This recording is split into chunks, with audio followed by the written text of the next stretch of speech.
રાજ્યમાં પહેલીવાર ઠંડીનો પારો 7 ડિગ્રીએ પહોંચ્યો છે। કચ્છ અને રાજકોટની અંદર લોકો ઠંડીમાં ઠૂંઠવાઈ રહ્યા છે। નલિયામાં ઠંડીનો પારો જે 7 ડિગ્રીએ પહોંચ્યો છે। રાજકોટમાં 9.4 ડિગ્રી તાપમાન રહ્યો છે। પવનોની દિશા બદલાતાની સાથે ઠંડીનો ચમકારો જે સતત વધી રહ્યો છે।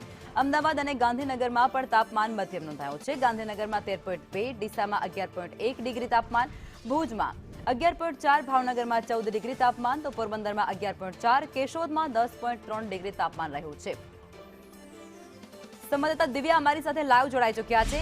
દિવ્યા, રાજ્યની અંદર અનેક જે જગ્યાઓ છે, શહેરો છે, તેની અંદર તાપમાનનો પારો સતત ગગડી રહ્યો છે અને ઠંડીનું પ્રમાણ વધી રહ્યું છે। લોકો તાપણાનો સહારો લઈ રહ્યા છે અને ઠંડીમાં ઠૂંઠવાઈ રહ્યા છે।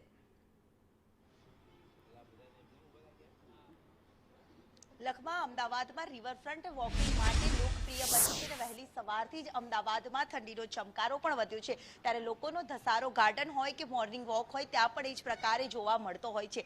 અર્લી મોર્નિંગમાં વોક કરવાની પણ લોકોને મજા આવતી હોય છે। આજની અમદાવાદની ઠંડી કેવો અહેસાસ થઈ રહ્યો છે, કેટલી ઠંડીની પણ શહેરીજનો મજા લઈ રહ્યા છે? બસ આજે તો મસ્ત ઠંડી લાગે છે, સાયકલ ચલાવવાની મજા આવે છે। ચાલો આઈ પ્રિફર કે બધા ચાલવું જોઈએ સવારે, વિન્ટર્સમાં તો સારું રહે, હેલ્થ બની રહે। કેટલા કલાકની આપ સાયકલિંગ કરો છો અને કેટલી ઠંડીની પણ મજા શહેરીજનો માને છે? અમે કલાક દોઢ કલાક જેવું સાયકલિંગ કરીએ છીએ અને ઠંડી તો આજે બહુ વધારે છે। ઇન જનરલ આટલી નથી હોતી, બટ આજે બહુ વધારે છે। કેટલાય દિવસે ઠંડી વધારે ક્યારે પડશે એની રાહ જોતા હોય છે લોકો। આ વખતે ઠંડીએ જમાવટ આજે બોલાવી, આજે એકદમ સ્ટાર્ટિંગ છે। ઠંડીનો જ્યારે ચમકારો વધ્યો છે, શહેરીજનો ઠંડીથી બચવા માટે પણ શું કરે છે? અત્યારે જોગિંગ કરે છે, ચાલવા જાય છે, સાયકલિંગ અમારી જેમ કરે છે। હજુ ઠંડી પડી સ્ટાર્ટ થઈ છે એવું લાગે છે, હજુ વધારે પડે એની આશા છે। જરૂર ઠંડી વધુ પડે તેવી આશા શહેરીજનો રાખી રહ્યા છે। ત્યારે અર્લી મોર્નિંગમાં વોક કરવાની પણ ઠંડીમાં કેટલી મજા હોય છે? અર્લી મોર્નિંગ પર તો બહુ મજા આવે, કેમ કે ઠંડી હોય તો આપણને ગરમી તો એકદમ લાગે નહીં, એટલે મજા આવી જાય દોડીને। કેટલા કલાકનું વોકિંગ કરો છો રોજ?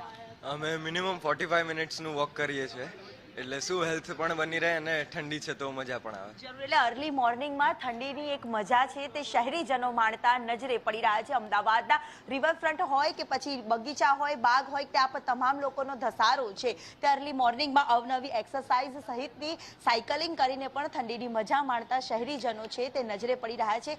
વહેલી સવારથી અમદાવાદમાં ઠંડીનો ચમકારો અનુભવાઈ રહ્યો છે, જ્યારે મોટાભાગના વિસ્તારોમાં 15 ડિગ્રીથી 10 ડિગ્રીથી નીચું તાપમાન પણ નોંધાયું છે। જી આભાર દિવ્યા, આપ જોડાયા તે બદલ।